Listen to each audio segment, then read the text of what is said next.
একদিন বাদেই বিসিবির নির্বাচন জানিয়ে দেশের ক্রিকেটে কম নাটক হয়নি।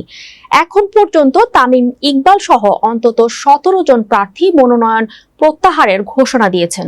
তাদের পক্ষ থেকে আবার নতুন করে তফসিল ও সময় পেছানোর দাবি আসছে। বিস্তারিত থাকছে ডেস্ক রিপোর্টে।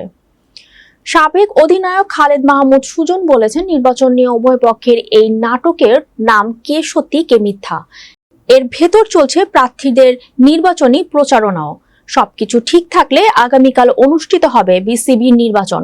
রাজধানীর একটি 5 তারকা হোটেলে সকাল 10টায় শুরু হয় ভোট গ্রহণ, চলবে বিকেল 4টা পর্যন্ত। তার আগে আজ মিরপুর শেরি বাংলা স্টেডিয়াম প্রাঙ্গণ সেজেছে বড় বড় সব পোস্টারে। বিসিবিতে নির্বাচনী আবহ বোঝাতেই প্রার্থীদের এই আয়োজন। বিসিবির অফিস ভবনে দেয়ালে বড় করে সব প্রার্থীদের ছবি টানানো হয়েছে, যেখানে ফারুক আহমেদ, ইশতিয়াক সাদেক সহ অন্যান্য প্রার্থীদের ছবি রয়েছে। এদিকে নির্বাচনের একেবারে সন্নিকটে থাকলেও যেমন আমেজ থাকার কথা, সেরকমটা নেই বিসিবিতে। কারণ বিসিবির নির্বাচন আগে থেকেই সরে দাঁড়িয়েছে বেশ কয়েকজন হেভিওয়েট প্রার্থী।